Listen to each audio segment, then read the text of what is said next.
Coming up on Network Africa. Senegal opposition leaders released from prison days before the March 24 election. Al-Shabab militant group attacks hotel near presidential palace in Somalia's capital Mogadishu. Plus,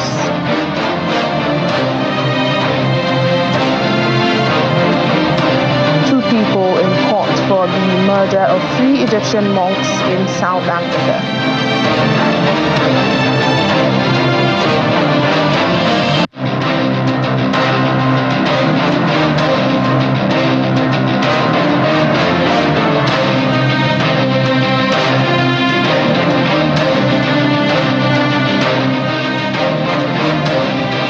Hello and welcome to the program today. I'm Layo Olarinde. Senegal's opposition leader Ousmane Sonko and the presidential candidate he is backing in this month's delayed election, Bassirou Faye, have been released from prison. Their release followed an amnesty announced by President Macky Sall.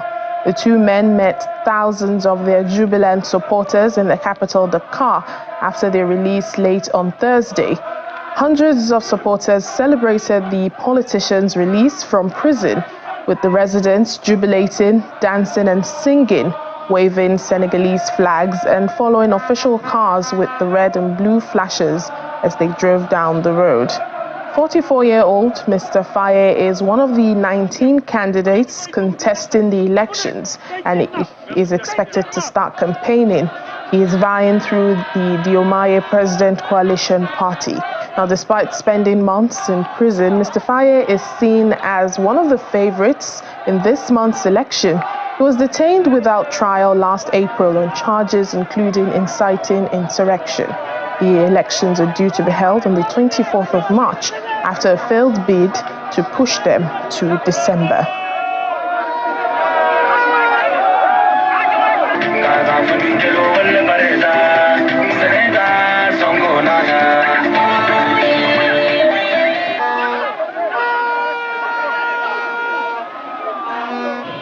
To the Horn of Africa now, militants from the Al-Shabab group have attacked a hotel near the presidential palace in Somalia's capital, Mogadishu. Witnesses report that several gunmen forced their way into the building after destroying the perimeter wall with a heavy explosion. More blasts and gunfire were then reported coming from within the hotel. Unconfirmed reports say 4 Somali members of parliament were wounded, but the government has not commented on this issue. The Islamist group has attacked the SYL hotel before, which is popular with government officials. The deputy heads of the UN Office for the Coordination of Humanitarian Affairs and the Food and Agriculture Organization of the UN have visited Somalia to urge continued global support for Somalis suffering the effects of hunger, conflict and climate change. According to the UN, nearly 7 million people, that's about 2 out of every 5 people, are in need of life-saving assistance in Somalia this year, and 1.7 million children suffering from acute malnutrition. We're having the opportunity to see firsthand how women farmers are really gaining the skills, they're being given the tools, the seeds, and also the support to make sure that flooding prevention is taken care of here. It is a powerful tool for 3 main reasons. One is it promotes self-reliance, which comes with dignity. 2, it supports local NGOs like Seduro. 3, it brings the community together. I mean, look at the girls in this center who come together and they have peer-to-peer support. Imagine what that does for gender-based violence, for protection issues. That's why SHF matters. I work here at the center where we offer women life skills. This is called Women and Girls Safe Space, which is funded by SHF. We have 75 beneficiaries in this place. where 40 are learning henna arts and 35 are learning tailoring skills. This mission is really important to the humanitarian country team and the UN country team in Somalia. We're really thrilled to have this joint mission happening in this format with the Deputy Executive Director of FAO and the Assistant Secretary General for OCHA. This comes at a time when Somalia is recovering from the impacts of multiple shocks in recent years that have had a tremendous impact on the population, and to have OCHA and FAO come together at this level shows an incredible unity of purpose, both to build national capacities to deal with these shocks as they happen, but to build longer-term resilience as well, and to invest in solutions to try to break the cycle of the types of recurrent crises that we've seen in Somalia. Doctors at Kenya's public hospitals have begun a nationwide strike, accusing the government of failing to implement a raft of promises from a collective bargaining agreement signed in 2017 after 100-day strike. The Kenya Medical Practitioners, Pharmacists and Dentists Union say they are on strike to demand comprehensive medical cover for the doctors, and because the government is yet to post 1,200 medical interns they had requested. Union officials also say 4,000 doctors are part of the strike, despite a labor court order asking the union to put the strike on hold to be able to allow talks with the government. The impact of the strike is being felt across the country, with many patients left unattended or being turned away from hospitals across the East African nation. Let's get more on this story. Joining us now from Nairobi is Kenyan journalist Cyrus Ombati for more details. Hello, Cyrus. Thank you so much for your time. What more can you tell us about the doctors' strike?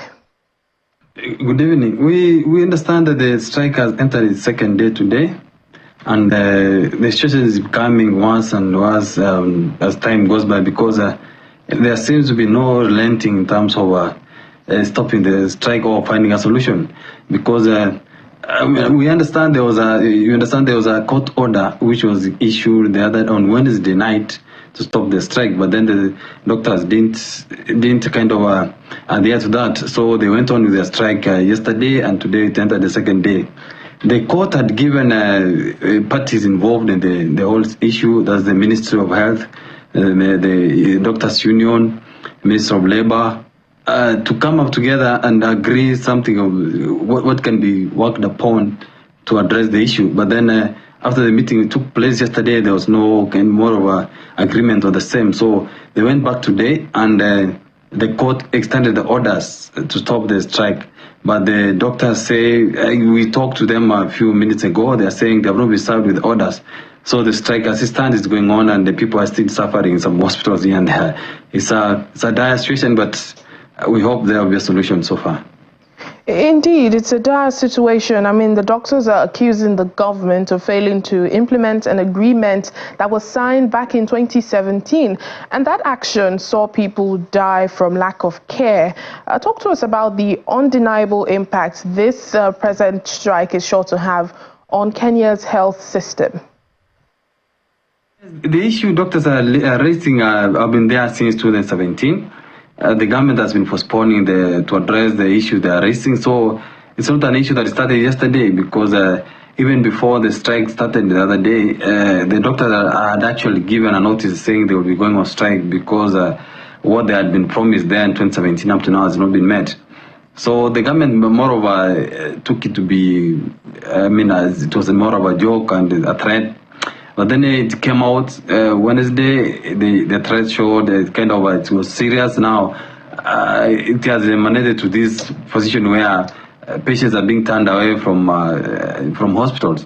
And it's a big impact all over the country. Apart from Nairobi, other parts of the country are experiencing more of a strike from the doctors. You see, they are keen in addressing some of the chronic diseases which need their attention. But as it stands, the strike is on, and in as much as the government is trying to play it down, it has a big impact in terms of attending to the patients who are suffering here and there. And has the government perhaps given a reason for, not implementing this deal yet? What are they saying is causing the delay? The government says the money involved is huge in terms of funding, because they're saying it's almost 3.9 billion to be able to address the demands of these doctors and the interns. But then the problem is that the issue had been there, so it needed a lot of planning and budgeting for it to be addressed. But because there was no seriousness from the side of the government or the parties involved, that's where we have reached where we are now.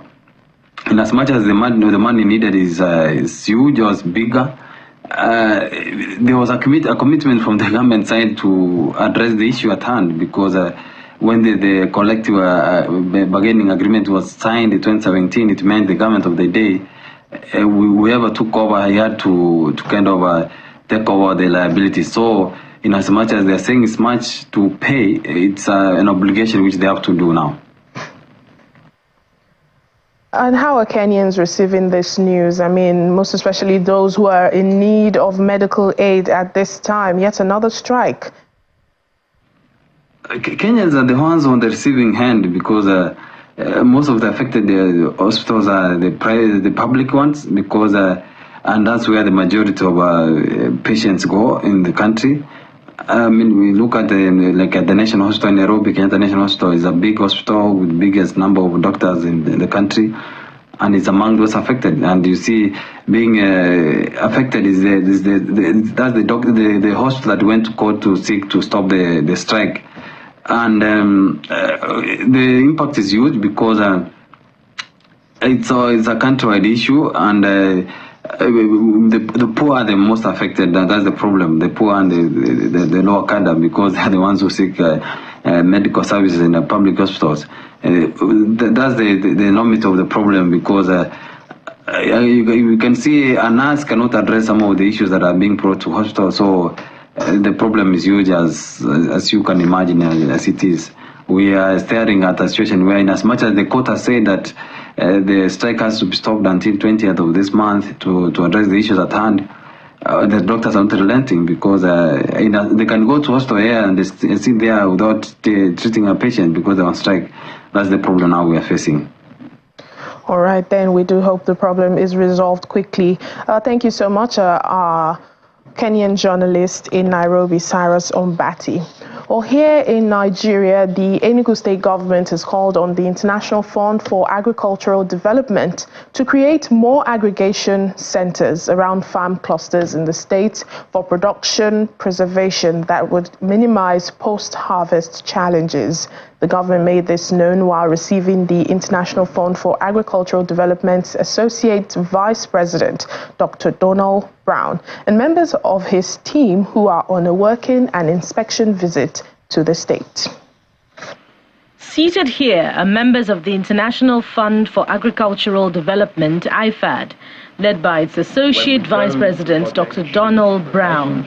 They are here on a working visit to the state and to meet with government on issues bordering on their project already running in the state. The most important issue for me today is to get out and visit the projects and really see what is happening on the ground. And then hopefully maybe later this evening we will have a chance to be able to reflect on some of these and deepen our conversation. The Deputy Governor wants him to note that government is ever ready to leverage this opportunity for the benefit of the state and people. Some countries in Southern Africa live by exporting flying flowers to Europe and America every 4 days. We have better climate for those flowers. So there's a whole lot we can do. Of course, you can't be worried about labor here. So I'm happy you've indicated a more detailed and robust conversation around these headings, and it's a conversation as a state we are happy to take forward with you.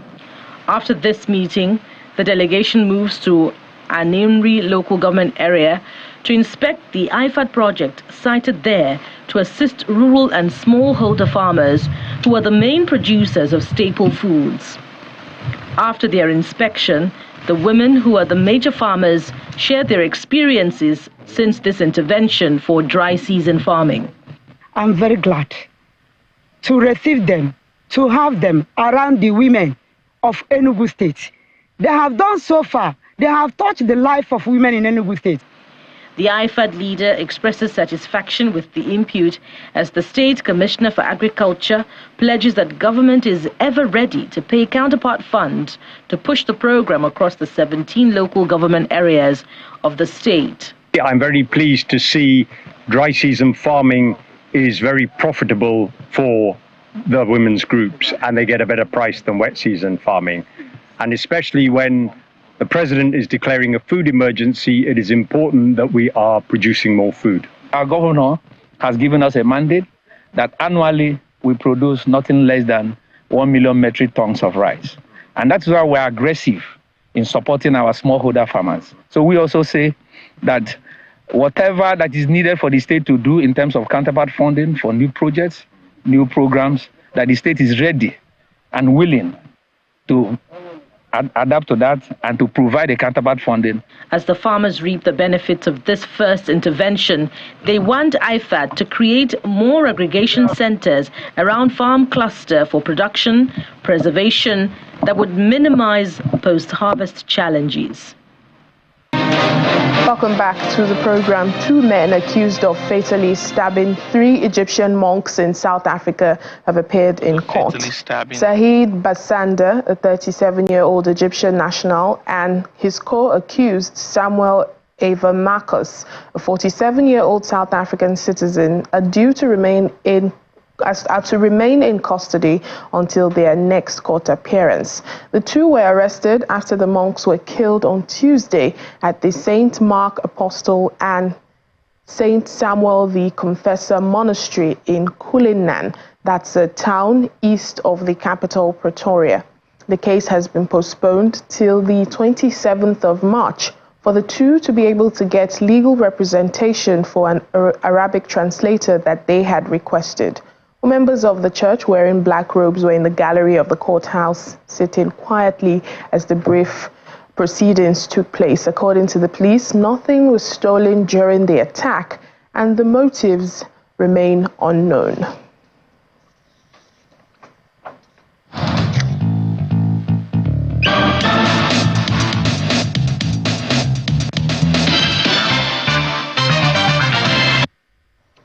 Welcome to our Africa Tech segment. In a bid to bolster citizen engagement and accountability in governance, Yaga Africa's Turn Up Democracy initiative launches the Digital Democracy Fair.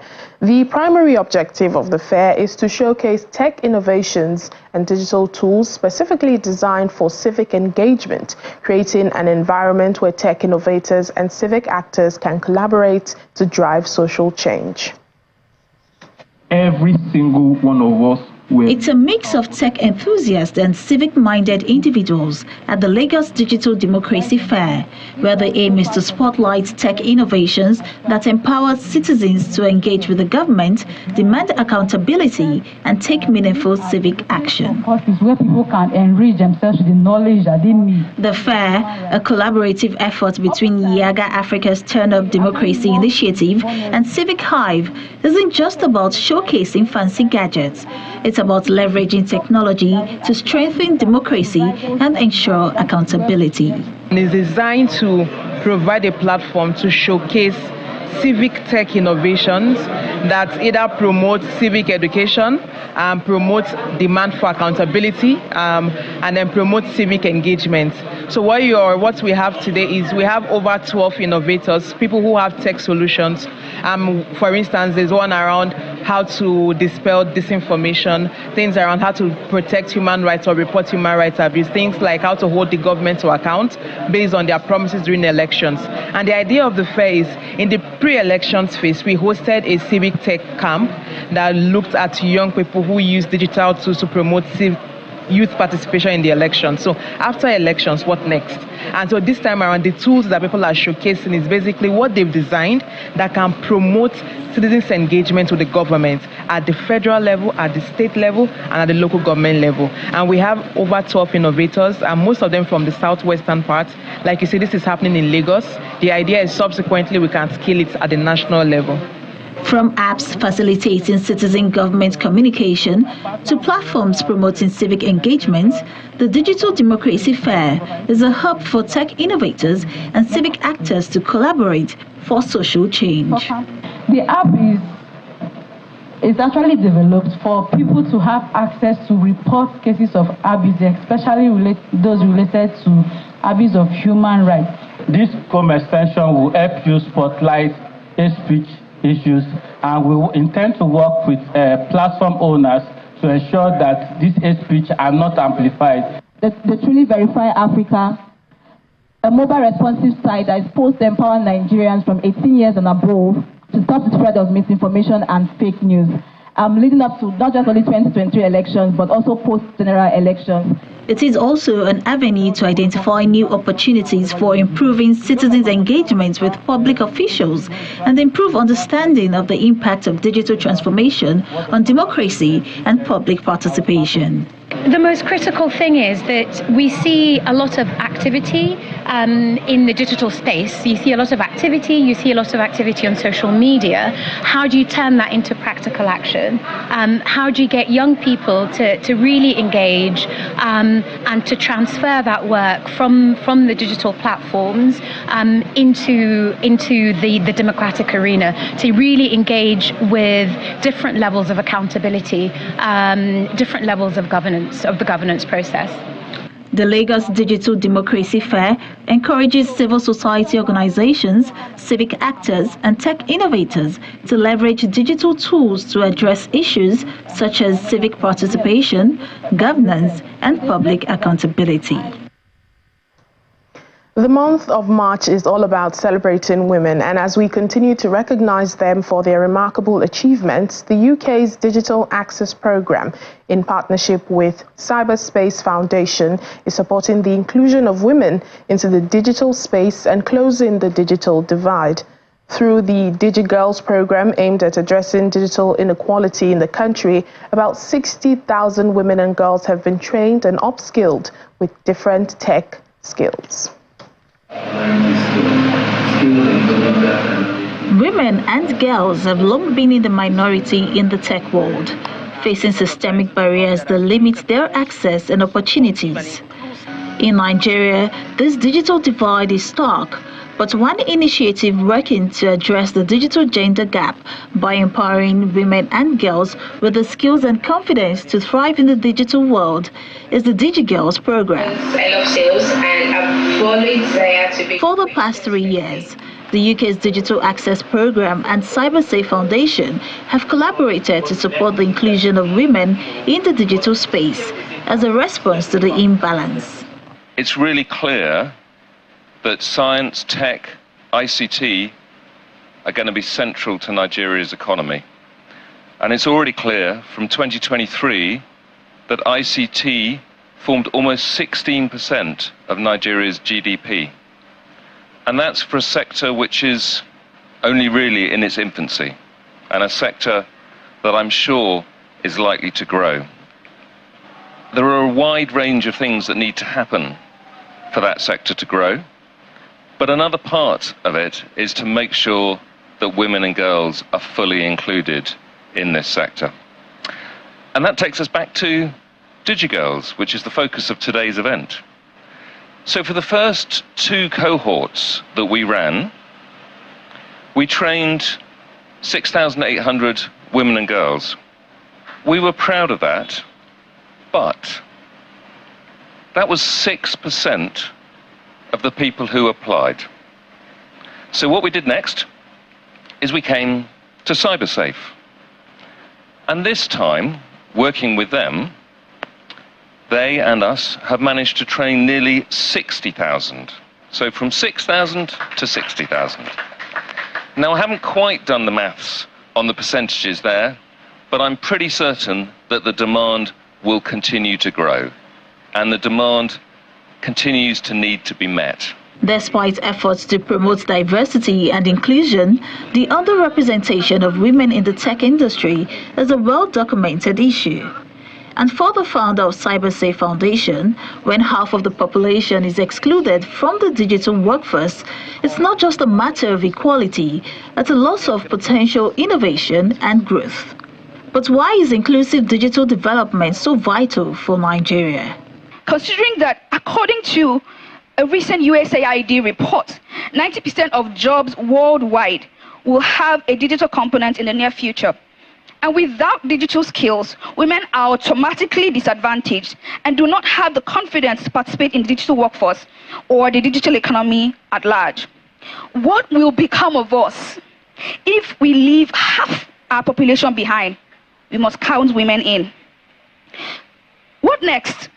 Investing in women also includes not just investing in implementing impactful programs like DJ Girls. We need to mainstream solutions through the vehicle of policy. We must mainstream digital skills, especially for women in our school curriculums. We must address discrimination and gender bias practices in hiring processes, making them illegal. We must take a stand on educating men as well, our allies, on what the challenges are, and getting them on our side of this war against exclusion. And why this is important, the lack of women's inclusion in technology comes at a massive cost to us all. In fact, women's exclusion from the digital world has shaved off $1 trillion from gross domestic product of low and middle income countries in the last decade. A loss that will grow to 1.5 trillion by 2025 without action. This is according to a report, a 2022 report on gender by Gender Snapshot. By partnering with 60 hubs across 22 states in the country and involving volunteer alumni DigiGirls, the program has trained and upskilled about 60,000 women and girls.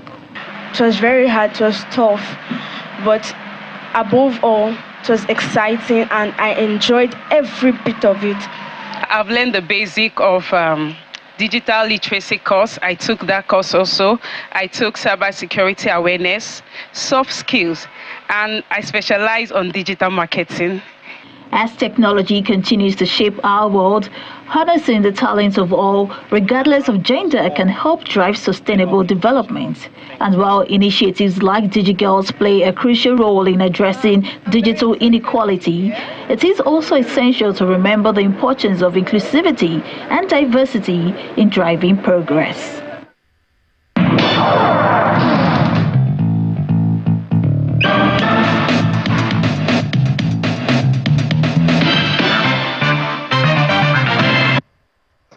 And that's it on the program today. Thank you so much for watching. I'm Layo Olarinde. Have a lovely weekend.